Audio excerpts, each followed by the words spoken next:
Ac fe barhawn I addoli Duw drwy ganu emyn 14 yng nghaneuon ffydd. Emyn 14, addolwn Dduw, ein harglwydd mawr, mewn parch a chariad yma nawr.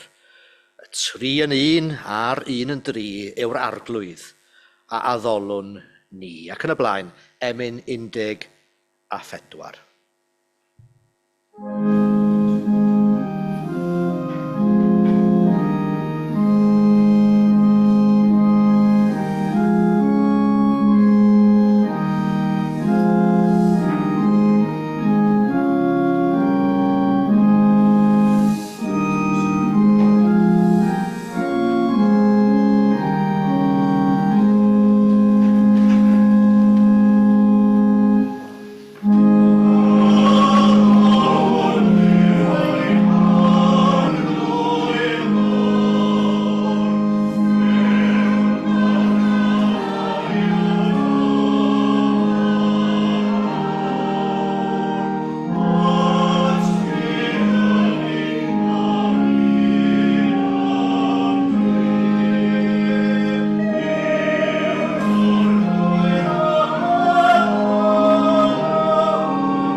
Dau ddarlleniad hoffwn rannu gyda chi y bore yma. Yr gyntaf'n dod o'r Efengil yn ôl Mathew. Hanes gweddnewidiad yr Iesu, ac fe welir ym mhenod 17, adnodau 1 i 8. Ymhen 6 diwrnod, dyma Iesu'n cymryd Pedr ac Iago ac Ioan ei frawd, ac yn mynd â hwy i fynydd uchel o'r neilltu. A gweddnewidwyd ef yn ei gwydd hwy, a disgleiriodd ei wyneb fel yr haul, ac aeth ei ddillad yn wyn fel y goleuni. A dyma Moses ac Elias yn ymddangos iddynt, yn ymddiddan ag ef. A dywedodd Pedr wrth yr Iesu, Arglwydd, y mae'n dda ein bod ni yma. Os mynnu, gwnaf yma 2 pabell, un i ti, ac un i Moses, ac un i Elias. Tra oedd ef yn dal i siarad, dyma gwmwl golau yn cysgodi drostynt. A llais o'r cwmwl yn dweud, hwn yw fy mab, yr anwylid, ynddo ef y rwyf yn ymhyfrydu. Gwrandewch arno. A phan glywodd y disgyblion hyn, syrthiasant ar eu hwynebau, a chydiodd ofn mawr ynddynt. Daeth Iesu atynt, a chyffwrdd hwy gan ddweud, codwch, a pheidiwch ag ofni. Ac wedi edrych i fyny ni welsant neb ond Iesu yn unig. Ac wedyn, wrth i ni droi at yr Efengyl yn ôl Marc, hanes sydd ddim ond i weld yn yr Efengyl yn ôl Marc yw hanes iachau dyn myd a byddar. Ac fe welir ar ddiwedd y 7th bennod. Dychwelodd drychefn o gyffiniau Tirus a draeth drwy Sidon at fôr Galilea, trwy ganol bro'r Decapolis. Dygasant ato ddyn byddar, oedd prin yn gallu siarad, a cheisio ganddo roi ei law arno. Cymerodd yntai ef o'r neilltu oddi wrth y dyrfa ar ei ben ei hun. Rhoes ei fysedd yn ei glistiau. Poerodd a chyffyrddodd ei dafod. A chan edrych i fyny'r nef, ochnneidiodd a dweud wrtha, Effathfa, hynny yw agorer di. Agorwyd ei glistiau ar unwaith, a datodwyd rhwym ei dafod a dechreuodd lefaru'n eglur. A gorchmynodd iddynt beidio dweud wrth neb. Ond po fwyaf yr oedd yn gorchymyn iddynt, mwyaf yn y byd yr oeddent hwy yn cyhoeddi'r peth. Yr oeddent yn synnu'n fawr dros bren, gan ddweud, da y gwnaeth ef bob peth.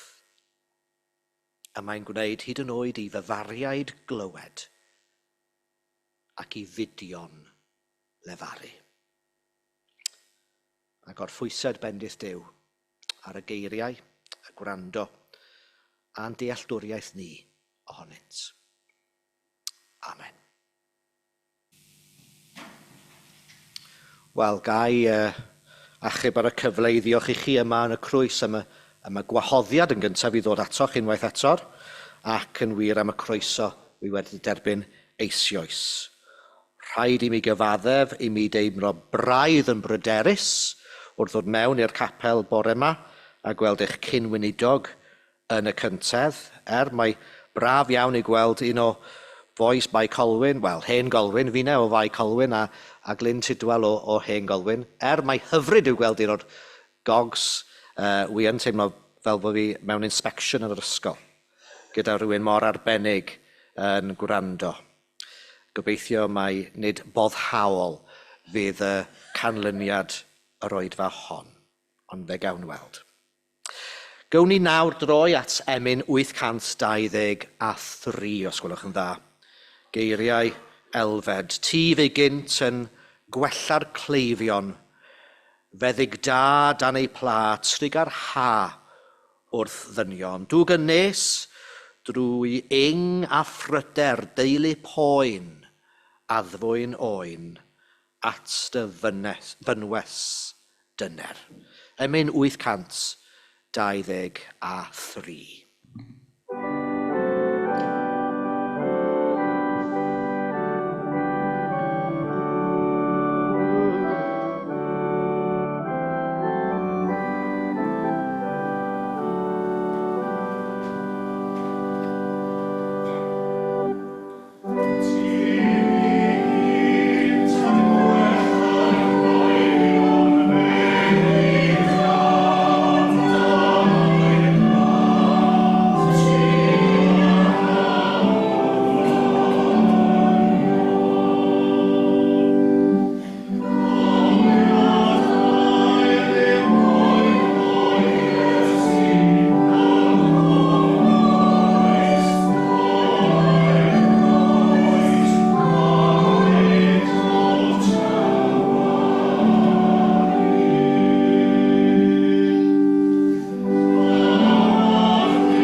A gawn ni gynorthwyo ein gilydd nawr i weddio, cydweddion.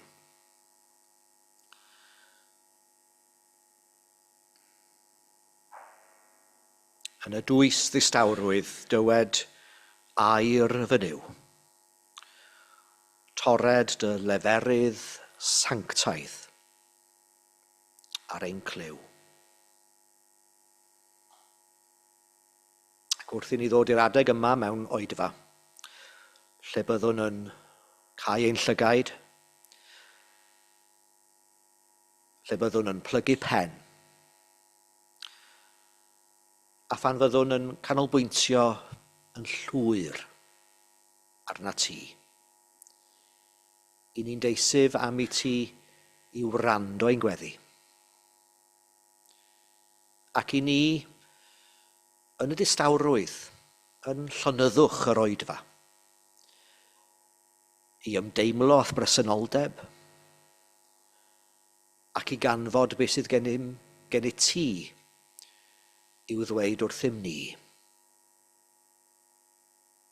Pwyswn arnat am dy arweiniad. I ni'n ymgynnull fel cynulleidfa o dy bobl di ar ddechrau wythnos newydd. A pha ffordd gwell sydd o gychwyn wythnos newydd yn dy gwmni di. Gan erfyn ar dy arweiniad i'r dyddiau sydd o'n blaen. Diolchwn felly. Diolchwn am blannu'r awydd ynom i ddod i'r oedfa bore yma. Boed yma yn bresennol yn y capel neu i'r rheini ohonoch sydd yn ymuno dros y cyfryngau. I ni'n diolch am y cyfle o allu ddod ynghyd yn dy enw. Ti yw'r un sydd wedi ein galw. Ti yw'r un sydd wedi plannu hedyn o ffydd ynom. Yr awydd hynny i ddaddoli. A gweddiwn y bydd ein haddoliad ni trwy'r darlleniad o'r ysgrythyr, wrth i ni weddio, wrth i ni gyfathrebu ath ydi, wrth i ni ganid y fawl di ar ffyrdd emyn, ac wrth i ni fyfyrio ar dy eiriau di drwy gyfrwng rhyw bregeth, i ni'n gweddio. A mi ni gael rhyw gipolwg newydd arnat. Helpa ni. Helpa ni yn ystod yr oedfa yma. I ddysgu mwy amdano ti. Ac wrth i ni ddysgu amdanot, helpa ni i adlewyrchu dy wirioneddau di, i adlewyrchu dy gariad di yn ein bywydau ni.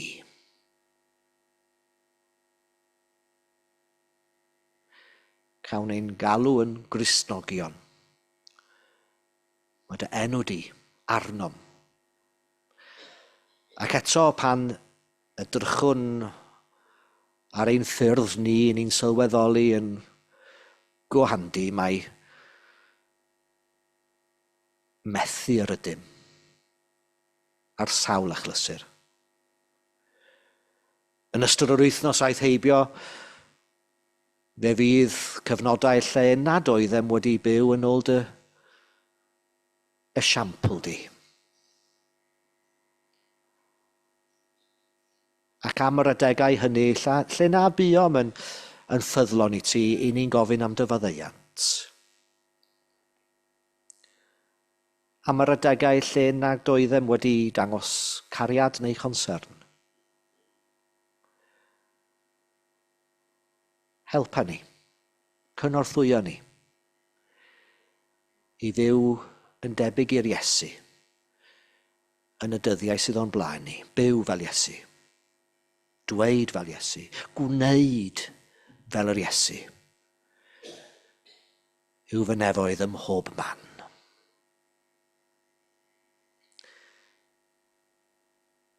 Mae'n reddfol i ni gofio am y rhai sydd yn llai ffodus na ni mewn gweddi. I ni'n meddwl yn gyntaf am pa bobl rydym yn ei hadnabod. Aelodau o'r ddiadell hon, ffyddloniaid yr achos sydd bellach yn methu dod i oedfa. Ni'n cofio'n arbennig o'r rhai sydd yn gaeth i'w cartrefi, sydd yn bryn o'r iechyd i ni'n mwynhau. Ni'n cofio am y rhai sydd mewn ysbytai, sydd yn gwynebu diwedd bywyd ar y ddaear hon, ond sydd yn edrych ymlaen at fod yn dy gwmni di yn y bywyd sydd i ddod. Bydd gyda rheini sydd yn gofalu. Bydd gyda rheini sydd wedi rhoi o'i doniau, rhoi o'i hamser i ofalu dros ein cleifion, gan ddilyn dy siampl di. Cawsym ein hatgoffa yn y darlleniad bore yma dy fod yn Dduw drwy'r Iesu sydd yn gofalu am bob yr un ohonom. Yn gweld y gwendidau, yn gweld y ffeileddau ac yn ymateb. Yr Iesu yn cyffwrdd ac yn iachau. Ti fy gynt yn gwella'r cleifion, feddyg da dan ei pla, trig ar ha wrthym ni, dy bobl. Ond dydyn ni ddim yn cyfyngu ein gweddiau i'n cylch adnabod ni, ond yn ymestyn ein gweddiau rhai, falla nad ydym yn ei hadnabod o ran enw, ond yn ymwybodol o'i sefyllfa. Ein brodyr a'n chwiorydd sydd yn dioddef prinder bwyd. Ein brodyr a'n chwiorydd sydd yn dioddef rhyfel a thrais.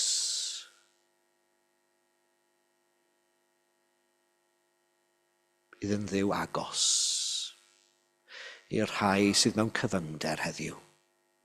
Y rhai sydd yn galw arnat, bydd yno ar ei cyfer, bydd yn graig iddynt wrth i stormydd bywyd ei herio. Gweddiwn hefyd dros ein llywodraethau. Y rhai sydd wedi ei hethol i arwain y gwledydd. Boed iddynt gwneud hynny yn gywir yn uniawn, gan ddilyn y siampl yr Iesu.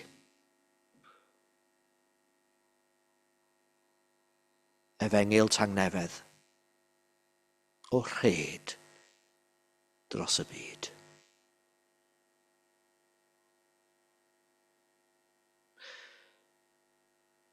Cyflwynwn ein gweddiau, nid yn unig yr un a lefarwyd o'r pwlpid yma, ond gweddiau tawel y gynulleidfa sydd yma. I ni'n cyflwyno nhw i ti, yr hwn sy'n gwrando pob gweddi. Amen.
830 yw rhif yr emyn nesaf. 830. O Dduw ein craig a noddfa, rho nawdd i'r gwan a'r tlawd. Mwyn dy anwyl Iesu a anwyd in ni'n frawd. Da'r ostwng bob gormeswr sy'n mathru hawliau dyn, ac achub y trieiniaid a grewyd ar dylun. O Dduw fy ngheidwad unau, rho dysbryd I mi nawr, yn ysbryd o wasanaeth, yng ngrym dy gariad mawr. Ti feddyg clwyfau dynion, rhoi mi ddwyn y groes, a llwyr gysegru mywyd, I leddfu dynol loes. Geiriau arbennig Miall Edwards. 830.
Yn ystod yr haf, ges I benblwydd arbennig.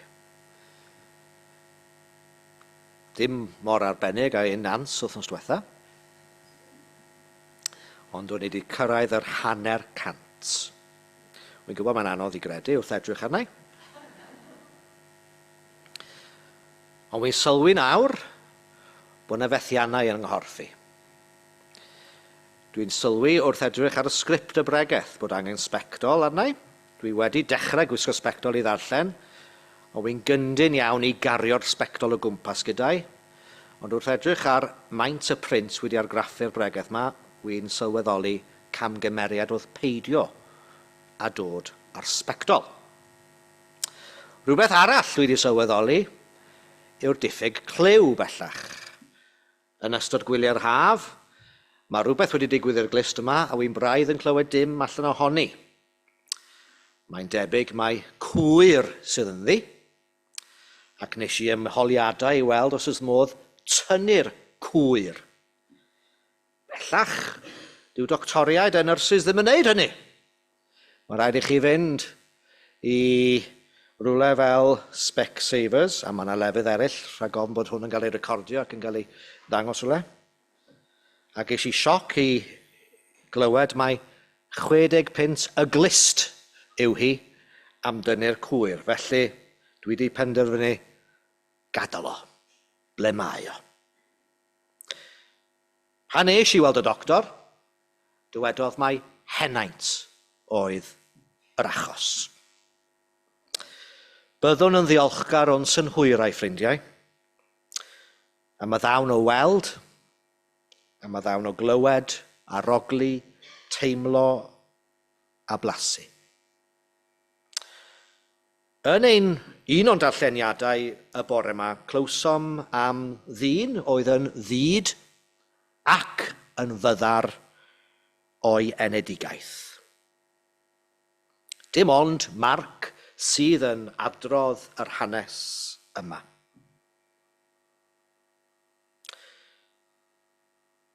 A dwi wedi penderfynu edrych ar yr hanes yma y bore yma. A treulio ychydig amser yn myfyrio ar 2 ben yn unig. Crist yn cyffwrdd yn gyntaf. Crist yn cyffwrdd yw'r pen cyntaf.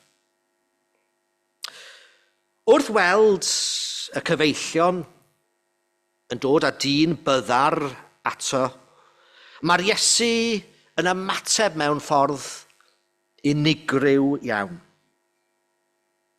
Mae rhai o wirthiau'r Iesu yn cael eu cyflawni o flaen y dorf wrth gwrs.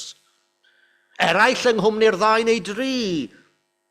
Rhai yn cael ei lefaru drwy lefaru gair, eraill drwy gyffwrdd, ambell un drwy ddefnyddio clai. Mae Crist yn ymateb i bob un sefyllfa mewn ffordd unigryw. Mewn ffordd sydd yn addas i'r claf neu i'r sefyllfa. Ac mae Marc fan hyn yn dweud wrthym ei fod o'n cymryd y dyn byddar yma i'r naill ochr. Allan o olwg y byd a'i gefnder, dydy o ddim am wneud sioe o'r wyrth yma. Ac i ddweud y gwir, synwyr cyffredin sydd gan yr Iesu fan hyn. Un o gas sefyllfaoedd y byddar yw bod mewn sefyllfa lle mae llawer y sŵn. Oherwydd mae'r cyfan yn gallu achosi pryder a chymlethdod i'r un sy'n fyddar. Mae yna aelod gyda ni yn y tabernacl. Na i ddim ei enwio, ond dydy o ddim yn dod i oedfaon erbyn hyn, oherwydd y sŵn. Mae'r gweision y glist wedi clywed yw'r cyfieithiad am hearing aids. Dwi'n siŵr os chi wedi gyfarfer y teclynnau glist byddwn ni'n dweud, ond gweision y glist wedi clywed yn ddiweddar. Mae o'n clywed pob un peth. Os oes sgwrs i fynd mlaen, mae'n clywed pob llais yn unig. Mae'n anodd iddo. Ac efallai dyma sut oedd y dyn yma yn y testun yn teimlo. Mae'r Iesu yn cymryd o i naill ochr. Mae'n osgoi y sefyllfa lle mae llawer o sŵn.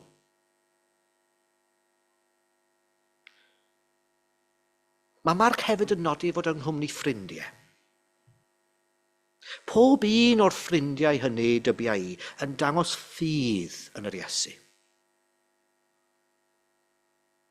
Ac felly mae'n bwysig bod yr Iesu yn cynnal ei gobaith, yn cynnal ei ffydd. Ac wrth arwain i fan tawel, mae'n gweithredu. A peth gyntaf mae'n neud yw rhoi ei ddys yn ei glistiau. Roedd ddim modd i'r dyn i glywed llais yr Iesu. Rhaid oedd e felly i arddangos y weithred. Ac wedyn mae'n poeri ar ei fysedd cyn cyffwrdd a thafod y dyn. Yn ystod y cyfnod yma, cyfnod y Testament Newydd, y gred oedd fod gan poer rhyw rym iachusol, rhyw allu arbennig. Os ni'n mynd i'r benod nesaf o'r Efengil yn ôl Marc, benod 8, i ni'n clywed yr Iesu yn iachau y dyn dall o Bethsaida. Unwaith eto, yn defnyddio poer i gynorthwyo'r iachad. Nawr, wy'n prysuro i ddweud, wy'n amain fawr bod angen poer yr Iesu. Roedd yn gymorth i'r dyn byddar i weld, i sylweddoli fod o'n derbyn rhywbeth o'r meddyg mawr. Yr hyn sy'n bwysig yw'r ffaith bod Crist yn cyffwrdd ar claf.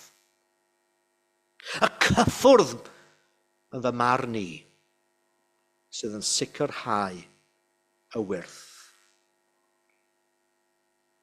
Chi'n cofio hanes y wraig gyda gweidlyf yn cyffwrdd â mantell yr Iesu ac yn syth yn derbyn iachad unwaith eto y cyffwrdd yma yn achosi'r wyrth.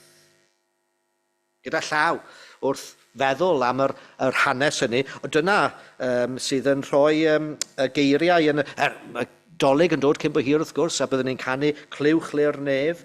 Yn yr ail bennill, ni'n clywed y geiriau yma, henffych tywysog heddwch yw, henffych hael cyfiawnder yw, bywyd ddwg a golau ddydd, iechyd yn ei esgyll sydd. Ydych chi wedi ystyried y frawddeg yma? Iechyd yn ei esgyll. Seiliedig ar y wraig gyda'r gweidlyf yw hwnna. A ffaith bod y wraig yma wedi cyffwrdd ar siôl weddi byddai'r Iesu wedi wisgo. Iechyd yn ei esgyll sydd. Byddai'n yn edrych fel rhyw adenydd wrth gyffwrdd ar Iesu. Mae'r iachad yn cael ei gyflawni. Mae'r wyrth yn cael ei chyflawni. Risen with healing in his wings. Ac wrth gyffwrdd ar Iesu, mae'r Iesu yn trawsnewid ein sefyllfa ni.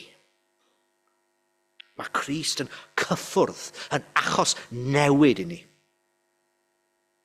Chyfo be, wy'n canu'r emyn o'r fath newid rhyfeddol a dda. Wy'n teimlo'n euog weithiau. Wy'n teimlo'n euog wrth ganu, ydw i wedi newid? Wy dal yn ddrwg. Ni gyd yn bechaduriaid. Ni gyd yn methu ar ein taith ni. Ond pe bai chi wedi cymryd y dylanwad, y capel, y Beibl a'n gweddiau ni allan o'n bywydau ni, siŵr o fod byddai'n bywyd yn ein hollol wahanol. Mae Crist wedi cyffwrdd â pob yr un ohonom. Neu byddwn ni ddim yma yn y crwys bore yma. Ac mae yna ddyletswydd arnom ni i drosglwyddo cyffyrddiad yr Iesu i'n cydnabod ninnau. Mewn ychydig o funudau fyddwn ni'n canu emyn Dewi Jones, sydd yn grisialu'r syniad yma, cyffwrdd ynom, ddiw pob llafar, rhoi'n moliant newydd flas, rho'r marworyn ar bob gwefus i gyhoeddi maint dy ras, llifed geiriau cysur drwom. Mae gwaith arnom ni. Mae yna ddyletswydd. Llifed geiriau cysur drwom i ddeddanu'r unig trist. Gad i ni adleisio'r cariad sydd yn nofn dosturi Crist. Os yw Crist wedi'n cyffwrdd ni, mae'n bwysig iawn ein bod ni yn trosglwyddo'r cyffyrddiad yna i'n cydnabod. Pa mor barod ydym ni i ganiatáu eiriau Crist i lifo drwom? Pa mor barod ydym ni i ddiddanu'r unig trist? Dwi'n siŵr bod aelodau'r eglwys hon wedi gwerthfawrogi yn fawr y caredigion hynny sydd bellach yn ymweld â phobl sydd methu dod i oedfa. I ni'n diolch am y technoleg sydd ar gael, sydd yn sicrhau bod pobl sydd methu dod yn gallu bod o ran o oedfa. Mae'n gysur i'r cleifion, mae'n gysur i'n unig. A mae'n bwysig i bod ni ymweld.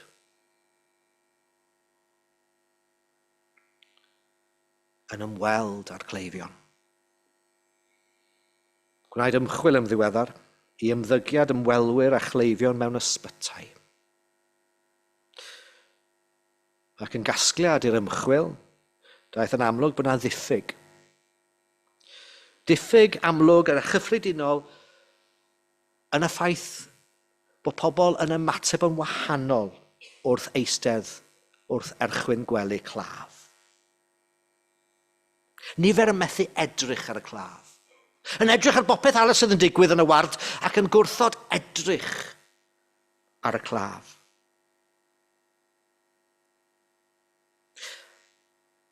A'r anfodlonrwydd i gyffwrdd ar claf. Mae'n gwybod oedd Covid yn achos, falle oedd wedi achosi bach o broblem fan hyn.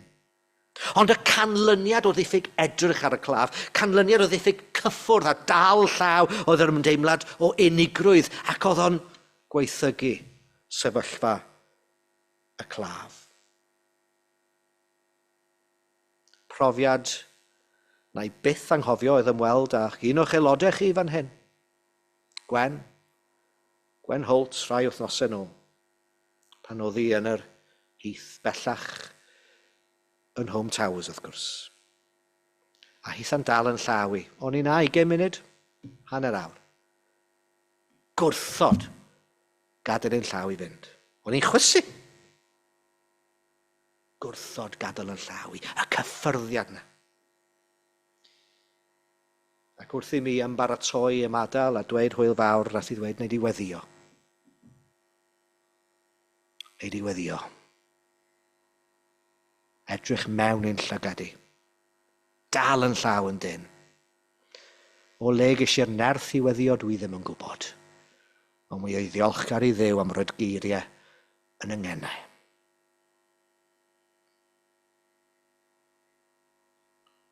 Mor wahanol oedd yr Iesu wrth ymweld ei bobl. Hoeliodd ei sylw ar bwy bynnag oedd yn dod ato. Oedd gan y ddiddordeb ym mhawb. Roedd pawb yn bwysig iddo. Ac mae'n ddyletswydd i'n unau ymddwyn yr un modd. Crist yn cyffwrdd a bod ni yn cyffwrdd â chalonnau eraill. Mae'n hoff iawn o'r stori am glywais i sawl blwyddyn ôl mewn Pregeth. Dwy'n stori o gan bregethwr arall fan hyn. Gobeithio mae'n Eglyn Sidwell wedodd o. Am gyfnod lle pan oedd melinydd pan oedd y melinwyr yn byw yn ein gwlad ni. Pan oedd melinydd ym mhob pentre yng Nghymru. A'r hanes yn mynd rhyw felinydd yn teithio adre o'i waith i noson. Ac yn gweld tyrfa o bobl yn heidio i'r capel. A mae'n gofyn i rywun oedd ar y ffordd, beth sy'n mlaen? Pan mae pawb yn mynd i'r capel? A'r ateb gafodd oedd cyrddau pregethu, cyrddau mawr. Pregethwr o fri yn y pwlpid. Ac wrth weld y dyrfa, daeth awydd ar y melinydd i wrando ar y pregethwr hefyd. Felly heb oed i munud gwasgodd i mewn i'r capel, oedd bellach dan ei sang. Chi'n cofio dyddiau ni? Dwi ddim. A fel mae'n digwydd, oedd y melinydd hefyd, fel fi, a fel y dyn yn y testun, yn drwm ei glyw. Ac felly dyma fe'n gwasgu ei ffordd reit i flaen y capel.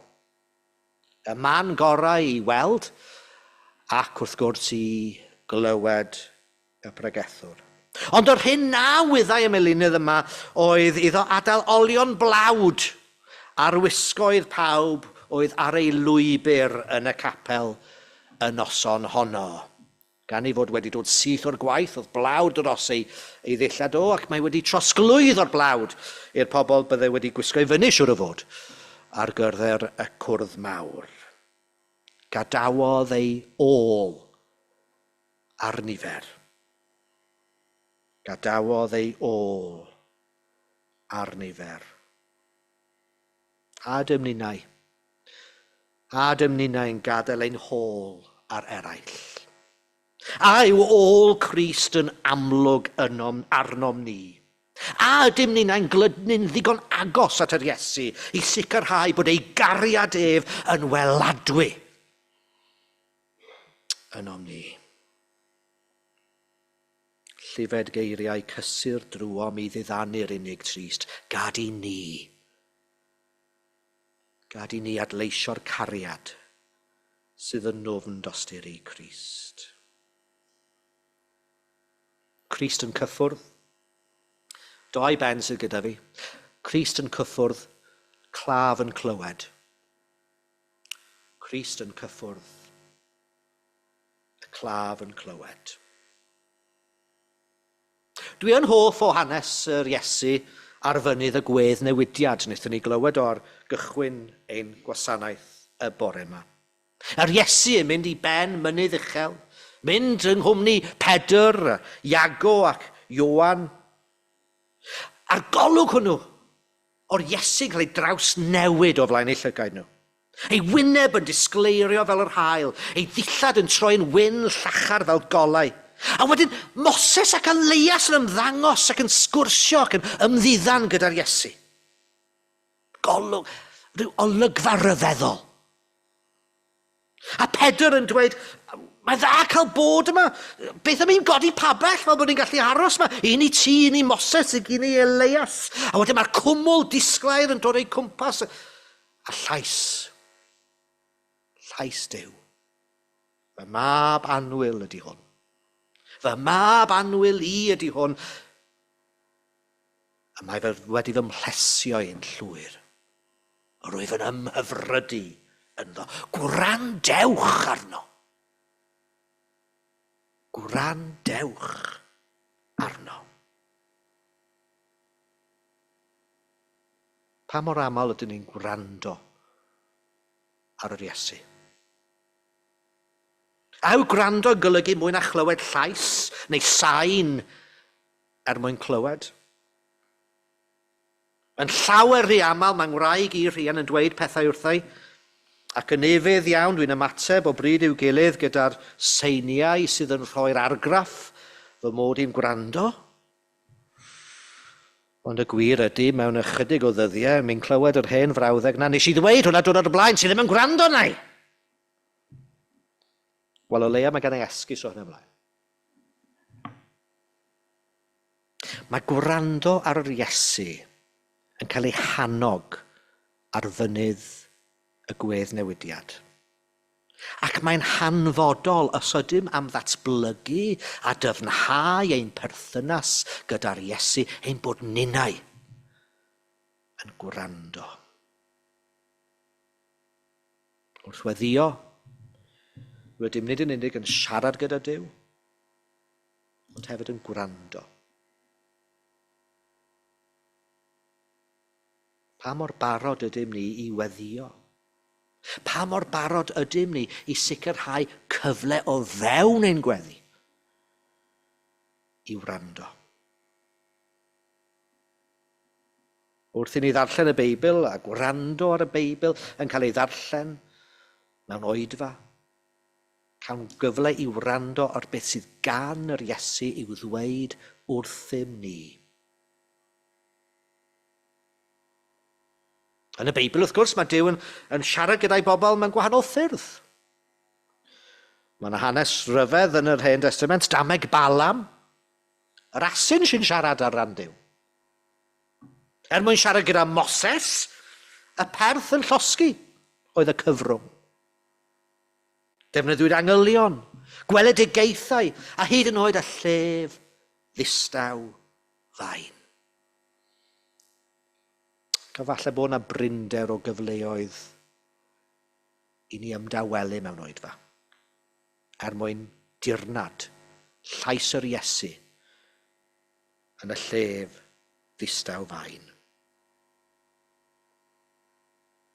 Ond mae yna awgrym i mi, beth bynnag, wrth ddarllen hanes y Gweddnewidiad, bod angen gwneud peth ymdrech mwyn clywed a gwrando ar lais Duw. Hynny yw, dringo mynydd, ffoi o sŵn y byd. A oes na ymdrech yn ein gweddio ni? Neu ydyn ni jyst yn mynd trwy'r motions? Oes na egni tu ôl ein gweddio ni? Pan mae Paul yn sgwennu at y Colasiaid, mae'n cyfeirio at ryw gymeriad o'n nhw Epaffras. Ac mae'n dweud am Epaffras y mae fe bob amser yn gweddio'n dair dros y chwi. A meiddiau dweud, mae'n dwi'n hoff iawn o cyfieithydd Saesneg o'r adnod hwnnw. He is always wrestling in prayer for you. Y gwir awgrym o ymdrech.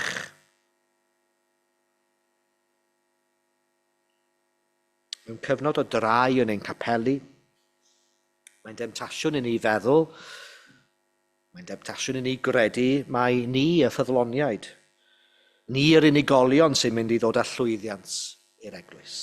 Wel, mae ein ffyddlondeb personol ni yn bwysig ydy.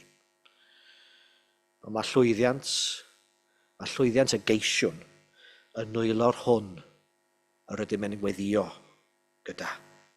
Ei ddwylo ef yn unig sydd yn gallu sicrhau llwyddiant i'r eglwys yn y dyddiau sydd ohoni. Ac wrth parhau yn ffyddlon ac yn ddiwyd ynglyn â phethau teyrnas nefoedd, ni ddylid colli golwg ar yr alwad i weddio'n gyson, i weddio'n dair, i weddio o ddifrif. Oherwydd wrth weddio, i ni, fel y claf, yn derbyn cyfle i glywed llais Duw. Yn ogystal ag ymdrech, rhaid i ni sicrhau awyrgylch i'n cymell. Mae sawl emyn yn cyfeirio at hanes y gweddnewidiad. O na bawn i fwy'n tebyg mewn gweddi'r Iesu mad, enciliau ef i'r mynydd i alw ar ei dad. Yng nghanol dwfn distawrwydd ymhell o sŵn y dref, fe hoffai ddal cymundeb a'i dad oedd yn y nef. Oes mae angen ymdrech. Mae angen tawelwch, distawrwydd. Oherwydd, i ni'n cofio yn yr Hen Testament yn y tawelwch hwnnw. I Samuel glywed llais Duw yn ei alw. Yn hoff iawn o emyn Nantlais, cyfeithiad Emily Grimes yn y dwys ddistawrwydd, dywed air fy niw. Ac yn anffodus mae yna bennill wedi ei hepgor o ganeuon ffydd. Ac mae'n berl o bennill. Dyma hi. Mae dy was yn clywed. Effro ydw i fi. Hongian mae fy enaid wrth dy wefus di. Mae dy was yn clywed. Effro ydw i fi. Hongian mae fy enaid wrth dy wefus di. Llefara arglwydd. Canis mae dy was yn gwrando. Crist yn cyffwrdd. Claf yn clywed. Dwi wedi gaddo doi ben, ond na'i adael chi gyda trydydd. Y Cristion yn cyhoeddi. Y Cristion yn cyhoeddi. Oherwydd, un o fy hoff bethau am hanes iachau dyn myd y byddar yw'r diwedd. Mae'n ddiddorol i wrando ar gyfarwyddyd yr Iesu wedi'r iachad. Peidiwch a dweud wrth neb. Ond oedd y dyn hwn ddim yn gallu dilyn y cyfarwyddyd hwnnw. Mynodd siarad. Mynodd wneud o'r hyn nad oedd wedi gallu gwneud yn y gorffennol.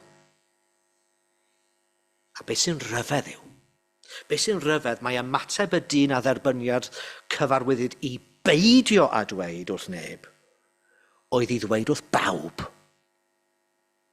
Ac eto, cyfarwyddyd yr Iesu i ni a'r derfyn ei gyfnod ar y ddeiar, oedd i ddweud wrth eraill a rhannu'r efengil. A'r cwestiwn ydy, a ydym wedi ufuddhau? Bod i Grist ein cyffwrdd, bod i'r claf i glywed, ac falle yn bwysicach, bod i ni, Cristnogion, cyhoeddi, mwyn ei enw. Amen. Ac Emyn Dewi Jones fydd yn dod yn hoedfa i'w therfyn. 585, cyffwrdd ynom, ddiw pob llafar, rhoi'n moliant newydd flas, rho'r marworyn ar bob gwefus i gyhoeddi maint dy ras, llifed geiriau cysur drwom i ddiddanu'r unig trist. Gad i ni, adleisio'r cariad sydd yn nofn dosturi Crist. 585.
gras ein harglwydd Iesu Grist a chariad Duw a chymdeithas yr ysbryd glân efo gyda pob yr un ohonom. Nawr a hyd byth. Amen.